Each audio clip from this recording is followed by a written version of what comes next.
Good morning class 12। बच्चों, हमने आपका चैप्टर अभी तक कवर किया है कोऑर्डिनेशन कंपाउंड, जिसमें कोऑर्डिनेशन कंपाउंड में आपने पढ़ा है डिफरेंस किसमें, डबल सॉल्ट में, और कोऑर्डिनेशन कंपाउंड में कोऑर्डिनेशन कंपाउंड किसे कहते हैं और उसकी बेसिक टर्म्स क्या थी, जैसे coordination sphere, central metal atom, ligands, counter ion, IUPAC naming of coordination compound and theories of coordination compounds such as BBT, valence bond theory, crystal field theory and Werner's theory। तो ये बच्चों आपका chapter complete हो चुका है coordination compound. आपको NCERT में जितने भी क्वेश्चंस दिए गए हैं रिगार्डिंग दिस चैप्टर, अदर जो आपको दिए गए हैं, जो बच्चों आपके सैंपल पेपर में होंगे, वो सैंपल पेपर से जितने भी क्वेश्चंस हैं, आपके जितने भी क्वेश्चन आपके दिए गए हैं सैंपल पेपर में कोऑर्डिनेशन कंपाउंड से, वो आपको करनी है। और नेक्स्ट आपका बच्चों अब चैप्टर है इलेक्ट्रोकेमिस्ट्री। नेक्स्ट हम आपका चैप्टर स्टार्ट कर रहे हैं इलेक्ट्रोकेमिस्ट्री। सबसे पहले आपका बच्चों इलेक्ट्रोकेमिस्ट्री होता क्या है, अब आप नेम से समझ रहे होंगे। इलेक्ट्रो का मतलब इलेक्ट्रिक एंड केमिस्ट्री का मतलब it is related with chemistry. So next है बच्चों इलेक्ट्रोकेमिस्ट्री जो होता है केमिस्ट्री की वो ब्रांच होती है जिसमें हम पढ़ते हैं किसमें, इलेक्ट्रिकल एनर्जी और केमिकल एनर्जी के बीच का जो रिलेशन होता है उसके बारे में पढ़ते हैं। आपको पता है, जैसे आपने सबने देखा होगा बैटरीज हैं, सेल्स हैं, सब में क्या होता है, केमिकल रिएक्शंस होती हैं, लेकिन सब क्या प्रोड्यूस करती हैं, इलेक्ट्रिकल एनर्जी प्रोड्यूस करती हैं। सो इलेक्ट्रोकेमिस्ट्री केमिस्ट्री की वो ब्रांच होती है जिसमें आप रिलेशनशिप पढ़ेंगे किसके बीच में, इलेक्ट्रिकल एनर्जी के बीच में और केमिकल एनर्जी के बीच में, and inter conversion of one form into another, और कैसे हम केमिकल एनर्जी को इलेक्ट्रिकल एनर्जी में कन्वर्ट करते हैं और इलेक्ट्रिकल एनर्जी को केमिकल एनर्जी में कन्वर्ट करते हैं। सो ये है बच्चों इलेक्ट्रोकेमिस्ट्री। नेक्स्ट है इलेक्ट्रोकेमिकल सेल। क्या होते हैं इलेक्ट्रोकेमिकल सेल, आप सबने पढ़े होंगे, आप सबने रिमोट देखे होंगे, टीवी के जो रिमोट होते हैं उसमें आप क्या डालते हो, सेल डालते हैं ना, ठीक है। तो ये जो इलेक्ट्रोकेमिकल सेल है, बैटरीज आपने देखी होगी, अगर आप एक से ज्यादा सेल को जोड़ रहे हैं, फिजिक्स में आपने पढ़ा होगा, जब आप एक से ज्यादा सेल को कंबाइन करते हैं तो हम उसे क्या कहते हैं, बैटरी कहते हैं। तो अब आ जाए बच्चों एक इलेक्ट्रोकेमिकल सेल होता क्या है। इलेक्ट्रोकेमिकल सेल जो होता है वो दो मेटालिक इलेक्ट्रोड का बना होता है जो इलेक्ट्रोलाइटिक सोल्यूशन, इलेक्ट्रोलाइटिक सोल्यूशन का क्या मतलब होता है बच्चों, इलेक्ट्रोलाइटिक सोल्यूशन का मतलब होता है कि जब आप उसमें इलेक्ट्रिसिटी पास करते हैं तो वो अपने आयंस में डिवाइड हो जाता है, अपने आयंस में ब्रेक डाउन हो जाता है, इसे हम कहते हैं electrolytic solution. So an electrochemical cell consists of two metallic electrode in electrolytic solutions. The cells are of two types. तो दो टाइप के होते हैं cell, first is galvanic cell और voltaic cell, and second one is electrolytic cell. तो अब हम पढ़ेंगे बच्चों गैल्वेनिक सेल और वोल्टिक सेल होते क्या है। सो फर्स्ट है आपका गैल्वेनिक सेल। सो क्या होते हैं गैल्वेनिक सेल, गैल्वेनिक सेल होता है दो हाफ सेल का बना होता है बच्चों, उसमें दो कंपार्टमेंट होते हैं। हाफ सेल कहने का मतलब है कि एक सेल जो होता है वो एनोड की तरह काम करता है और दूसरा सेल जो होता है वो कैथोड की तरह काम करता है, इसलिए इसे हाफ सेल कहते हैं। सो एक गैल्वेनिक सेल जो होता है या फिर वोल्टिक सेल, इसका एग्जांपल है बच्चों डेनियल सेल। किसका बना हुआ होता है, दो हाफ सेल का बना होता है, और हर एक हाफ सेल जो है उसमें बच्चों एक इलेक्ट्रोलाइटिक सोल्यूशन होता है और एक मेटालिक इलेक्ट्रोड होती है। इलेक्ट्रोलाइटिक सोल्यूशन जो होता है बच्चों आप ध्यान रखिएगा, हम जो कोई भी मेटालिक इलेक्ट्रोड ले रहे हैं, ठीक है, हम कोई भी मेटालिक रोड अगर लेते हैं तो हम मेनली उसे उसके ही सॉल्ट के सोल्यूशन में डिप करते हैं। जैसे कि अगर आप जिंक की रोड ले रहे हैं, जिंक मेटालिक इलेक्ट्रोड ले रहे हैं, तो हम बच्चों हम प्रेफर करते हैं कि हम जो भी मेटल ले रहे हैं उसे उसके सॉल्यूशन में ही क्या करें, डिप करें। जैसे कि अगर हम क्या ले रहे हैं, अगर हम ले रहे हैं जिंक इलेक्ट्रोड ले रहे हैं तो हम जिंक इलेक्ट्रोड को उसी के ही सॉल्ट सॉल्यूशन ZnSO4 या फिर कॉपर अगर हम इलेक्ट्रोड ले रहे हैं तो हम उसे उसके ही सॉल्यूशन कॉपर सल्फेट में क्या करें, डिप करें। सो बच्चों ऐसे बनाया जाता है गैल्वेनिक सेल। तो नेक्स्ट है आपका topic galvanic cell. Galvanic cell होता क्या है,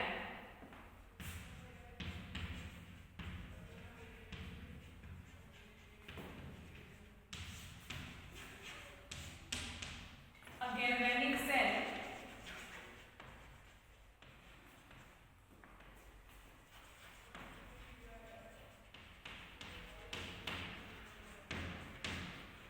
consists of two half cell।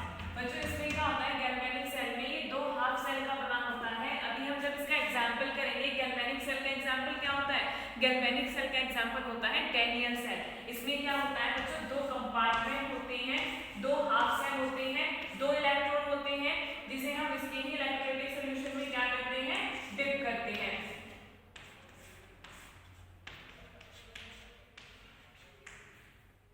और क्या होता है बच्चों, गैल्वेनिक सेल जो होता है दो हाफ सेल का बना होता है। इसमें क्या होता है, एक इलेक्ट्रोड होता है, एक इलेक्ट्रोलाइटिक सॉल्यूशन होता है। एक इलेक्ट्रोड को हम एनोड कहते हैं। एनोड किसे कहेंगे, वो इलेक्ट्रोड जिस पर ऑक्सीडेशन होता है उसे एनोड कहते हैं, और वो इलेक्ट्रोड जिस पर रिडक्शन होता है उसे हम क्या कहते हैं, कैथोड कहते हैं। So a galvanic cell consist of two half cell, each half cell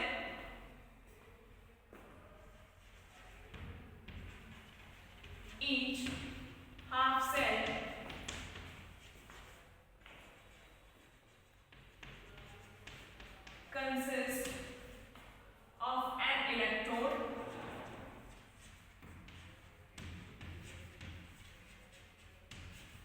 and an electrolytic solution.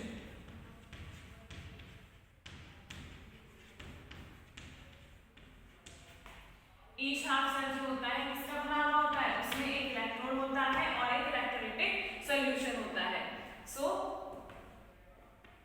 that electrode, the electrode at which oxidation takes place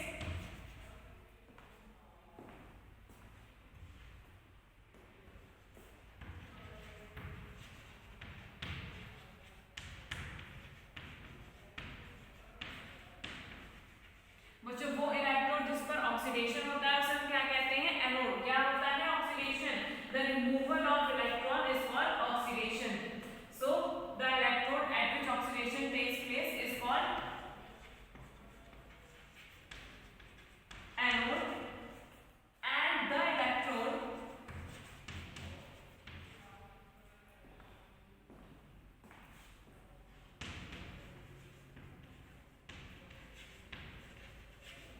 at which reduction takes place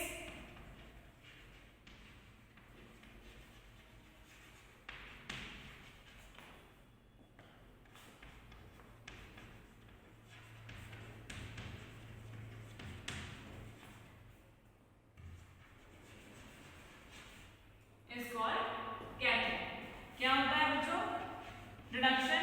reduction किसे कहते हैं, the gaining of electron. Electron को gain करना उसे हम क्या कहते हैं, रिडक्शन कहते हैं। सो वो इलेक्ट्रोड जिस पर ऑक्सीडेशन होता है उसे एनोड कहते हैं, वो इलेक्ट्रोड जिस पर रिडक्शन होता है उसे हम क्या कहते हैं, कैथोड कहते हैं। सो बच्चों, जो गैल्वेनिक सेल होता है उसमें जो दो कंपार्टमेंट होते हैं, ईच कंपार्टमेंट में क्या होता है, एक इलेक्ट्रोलाइटिक सॉल्यूशन होता है और क्या होता है, इलेक्ट्रोड होता है।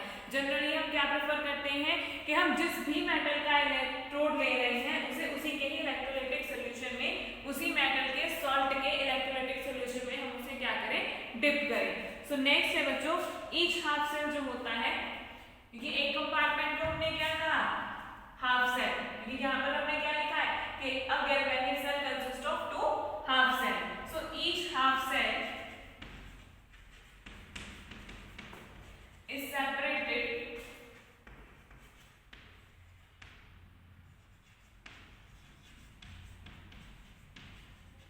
from each other. Each half cell is separated from each other by the means of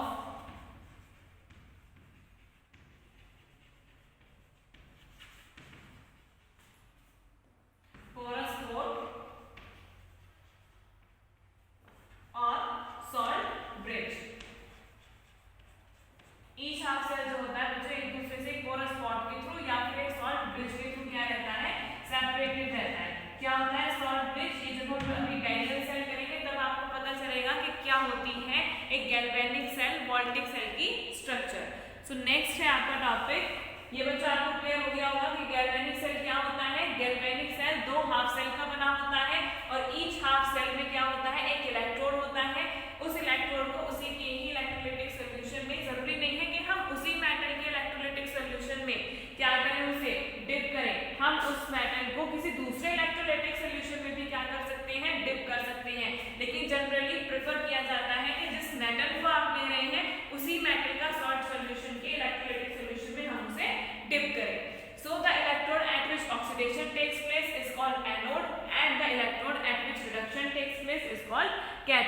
कि वो इलेक्ट्रोड जिस पर क्या होता है ऑक्सीडेशन होता है उसे एनोड कहते हैं, और वो इलेक्ट्रोड जिस पर रिडक्शन होता है उसे कैथोड कहते हैं। सो नेक्स्ट है बच्चों आपका टॉपिक इलेक्ट्रोकेमिकल सेल और डेनियल सेल।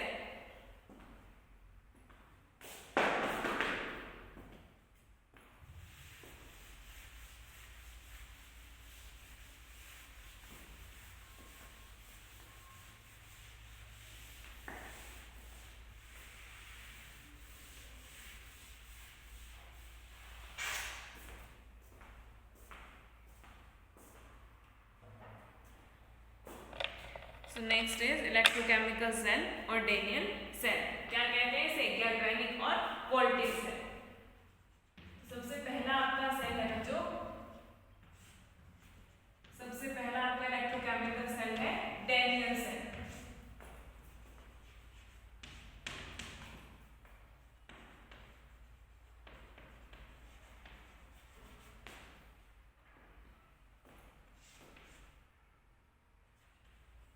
इसका एग्जाम्पल है ये गैल्वेनिक और वोल्टिक सेल का।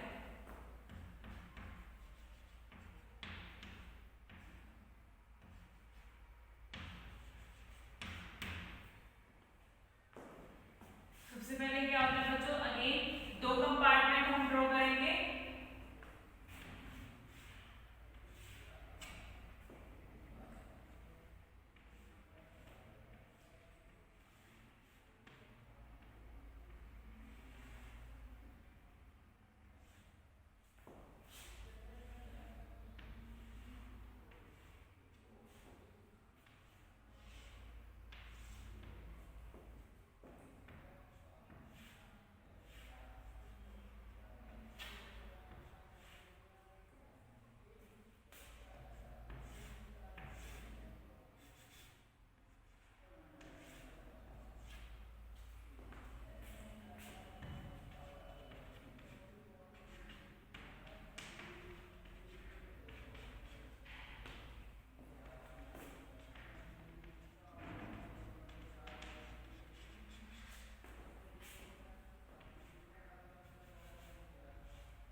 तो ये है बच्चों एक Daniell सेल। अब यहाँ पर देखो एक कंपार्टमेंट है लेफ्ट और दूसरा कंपार्टमेंट है राइट, ठीक है। अब यहाँ पर ये क्या है बच्चों, ये है दो इलेक्ट्रॉन और ये क्या है इलेक्ट्रोलाइटिक सॉल्यूशन। सपोज करो ये जो इलेक्ट्रॉन है ये इलेक्ट्रॉन है जिंक और ये इलेक्ट्रॉन है किसका, कॉपर का, ठीक है। इसमें जो हम बच्चों लेते हैं ये लेते हैं जिंक और दूसरा इलेक्ट्रॉन जो लेते हैं वो लेते हैं कॉपर का। सो यहाँ पर जो इलेक्ट्रोलाइटिक सॉल्यूशन होता है ये होता है 1 मोलर ZnSO4। ये क्या है बच्चों, ये जो इलेक्ट्रोलाइटिक सॉल्यूशन है जिस मेटल का आपने इलेक्ट्रोड लिया है उसी के सॉल्ट का क्या है इलेक्ट्रोलाइटिक सॉल्यूशन है। सेम है यहाँ पर आपने जिस मेटल का क्या लिया है इलेक्ट्रोड लिया है उसी के सॉल्ट का क्या है इलेक्ट्रोलाइटिक सॉल्यूशन है। अब कॉपर आपने इलेक्ट्रोड लिया है तो उसी का सॉल्ट कौन सा होगा, कॉपर सल्फेट। इसी का हमने क्या लिया है बच्चों इलेक्ट्रोलाइटिक सॉल्यूशन, कितना 1 मोलर CuSO4। तो यहाँ पर आपने जिंक लिया है 1 मोलर ZnSO4 और कॉपर लिया है 1 मोलर CuSO4। ये क्या है,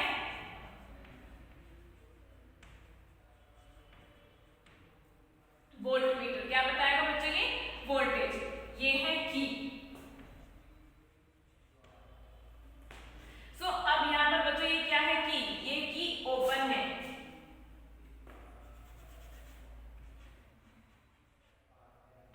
जब आप इस की को क्या करते हैं क्लोज करते हैं, जब आप इस की को क्या करोगे क्लोज करोगे सो क्या होगा इलेक्ट्रिसिटी का फ्लो, रिएक्शन होगी। सबसे पहले क्या होगा, जिंक जो होता है बच्चों, जिंक क्या करता है जब हम इसमें की को आप क्लोज करते हैं तो क्लोज करने पर जिंक जो होता है वो क्या करता है इलेक्ट्रॉन्स को रिमूव करता है, यानी कि जिंक से क्या होता है इलेक्ट्रॉन डोनेट होते हैं। तो जिंक जब इलेक्ट्रॉन को डोनेट करता है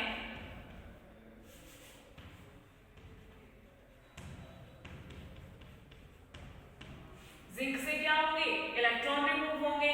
जिंक से जो इलेक्ट्रॉन रिमूव होते हैं वो किसकी तरफ फ्लो करते हैं? अब यहाँ से जिंक से इलेक्ट्रॉन रिमूव हुए तो वो किसकी तरफ फ्लो करेंगे? वो कॉपर इलेक्ट्रोड की तरफ मूव करते हैं। किसकी तरफ मूव करते हैं? कॉपर इलेक्ट्रोड की तरफ मूव करते हैं। यहाँ पर आप ध्यान से देखो बच्चों, ये आपकी की है। जब आपने की को क्लोज किया तो क्लोज करने पर क्या होगा? जिंक जो इलेक्ट्रोड होता है, जिंक इलेक्ट्रोड से, जिंक एटम से इलेक्ट्रॉन्स रिमूव होते हैं। वो जो इलेक्ट्रॉन रिमूव होते हैं उनका फ्लो किसकी तरफ मूव करते हैं? वो कॉपर की तरफ मूव करते हैं। तो सबसे पहले आता है बच्चों जिंक से इलेक्ट्रॉन्स क्या हुए? रिमूव हुए। और आपको पता है जिससे इलेक्ट्रॉन रिमूव होता है, इलेक्ट्रॉन के रिमूवल को हम क्या कहते हैं? ऑक्सीडेशन। और ऑक्सीडेशन किस पर होता है? एनोड पर। और एनोड यहाँ पर क्या है? जिंक। तो यहाँ पर आप क्या लिखोगे? At anode. क्या लिखेंगे यहाँ पर आप? At anode. एनोड पर क्या हुआ है? जिंक ने अपने 2 इलेक्ट्रॉन्स को क्या किया है? रिमूव किया है। तो ये होती है बच्चों एनोड की रिएक्शन। अब यहाँ पर आप ध्यान से देखो कि इलेक्ट्रॉन्स किसकी तरफ मूव कर रहे हैं? इलेक्ट्रॉन्स मूव कर रहे हैं कॉपर इलेक्ट्रोड की तरफ। तो बच्चों इलेक्ट्रॉन्स कहां से कहां मूव कर रहे हैं? एनोड से कहां? जिंक से कॉपर की तरफ। क्योंकि अभी जिंक से इलेक्ट्रॉन रिमूव हो रहे हैं तो हम जिंक को क्या कंसीडर करेंगे? At anode. ठीक है, हम जिंक को क्या कंसीडर कर रहे हैं? एनोड। तो जिंक पर क्या रिएक्शन हो रही है बच्चों? एनोड पर क्या रिएक्शन हो रही है? Zn जो है कन्वर्ट हो रहा है जिसमें Zn2 पॉजिटिव में। अब आप यहाँ पर देखो कॉपर। कॉपर जो होता है, कॉपर इलेक्ट्रॉन को गेन करता है। तो कॉपर अगर इलेक्ट्रॉन को गेन कर रहा है तो हम इसे क्या कंसीडर करेंगे? कैथोड। तो कैथोड पर ये क्या रिएक्शन होती है? At cathode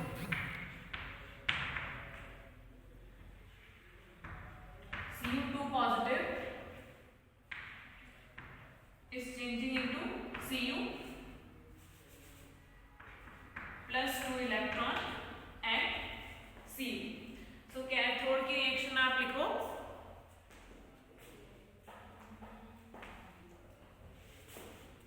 Cu2 positive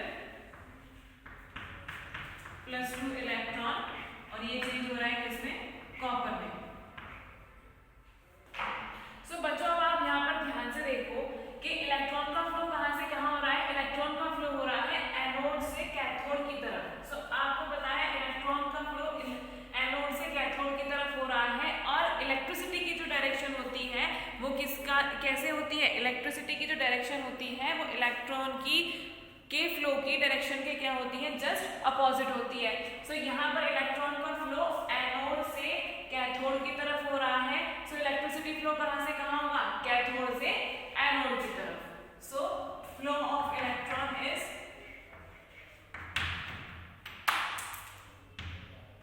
anode to cathode and flow of electricity is और flow of current is cathode to anode.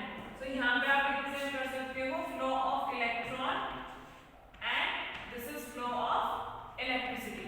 क्योंकि आपको और करंट, क्योंकि आपको पता है कि जो इलेक्ट्रिसिटी के फ्लो की डायरेक्शन होती है वो इलेक्ट्रॉन की फ्लो की डायरेक्शन के क्या होती है? जस्ट अपोजिट होती है। सो अब यहाँ पर बच्चों इनकी जो स्टेट है, स्टेट को आप कैसे रिप्रेजेंट करोगे? जो भी मेटल होती है, आपको पता है मेटल किस फॉर्म में होती है? सॉलिड। तो यहाँ पर कोई चार्ज प्रेजेंट नहीं है तो यहाँ पर आप क्या लिखोगे? सॉलिड। और जो आयन होते हैं वो किस स्टेट में होते हैं? वो एक्वस स्टेट में होते हैं। तो जो आपके आयंस दिए हुए हैं यहाँ पर आप क्या लिखोगे? AQ। इस तरीके से रिप्रेजेंट करोगे आप। जो जितनी भी मेटल होगी सॉलिड, उन्हें किससे रिप्रेजेंट करोगे? उनकी स्टेट को सॉलिड से, उन पर कोई चार्ज नहीं है। और जो आयंस प्रेजेंट है वो किस स्टेट में होते हैं? वो एक्वस स्टेट में होते हैं। ठीक है, सो ये है डैनियल सेल। अब आता है बच्चों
negative.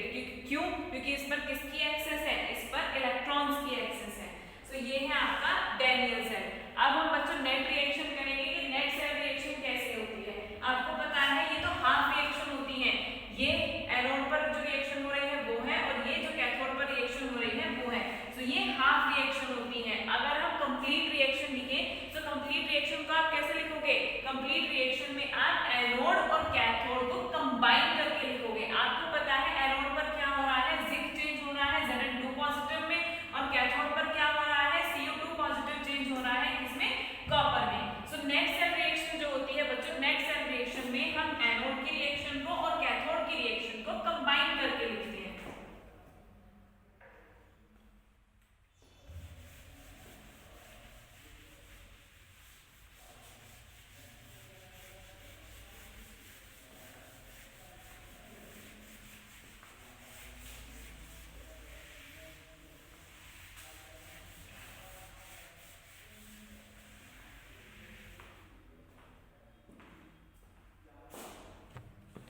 So net cell reaction क्या होगी बच्चों?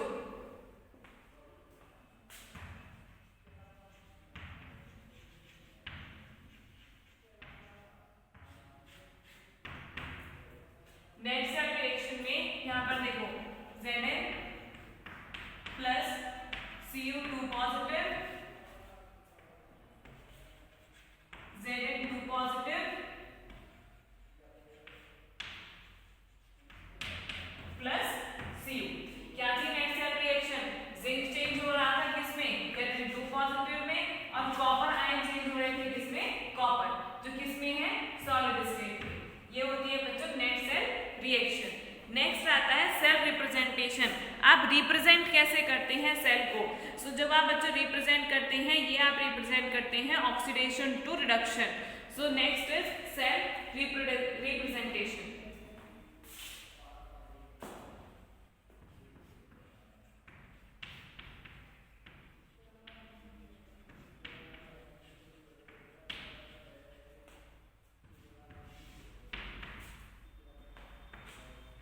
ऑक्सीडेशन टू रिडक्शन, तो Zn to Zn2 positive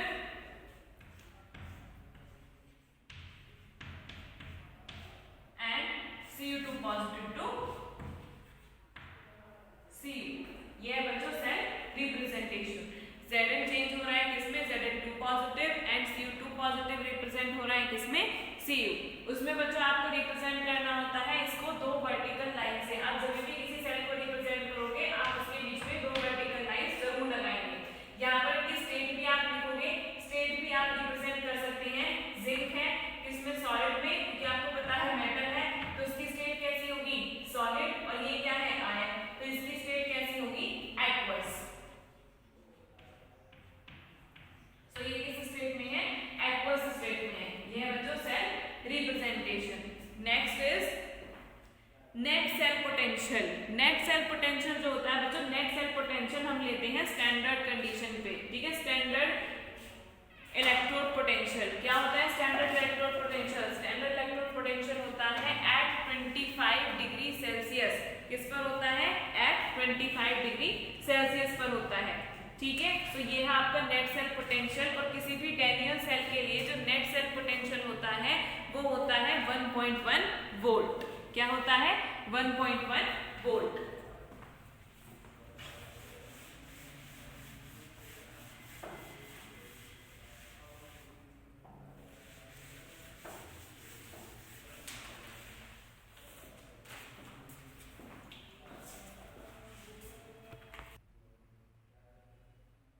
so बच्चों स्टैंडर्ड इलेक्ट्रोड पोटेंशियल जो होता है, स्टैंडर्ड इलेक्ट्रोड पोटेंशियल होता है किस पर?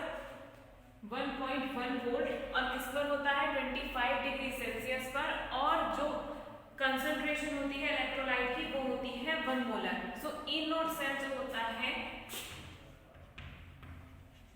Eight 25 degree Celsius and concentration कितनी होती है इलेक्ट्रोलाइट की? 1 molar concentration of electrolytes. So E naught cell जो होता है डैनियल सेल के लिए वो होता है बच्चों 1.1 वोल्ट। क्या होता है? 1.1 volt.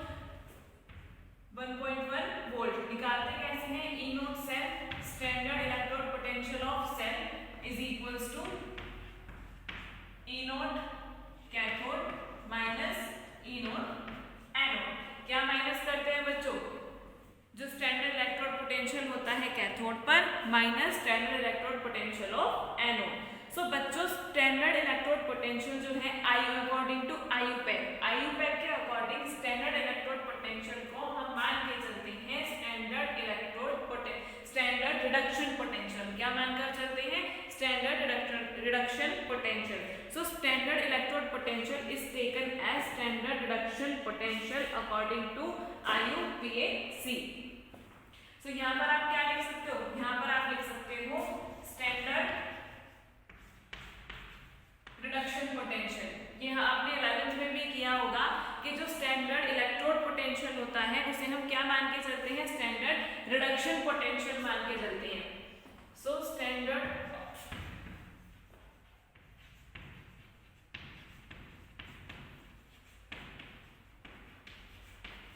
Electrode potential is taken as standard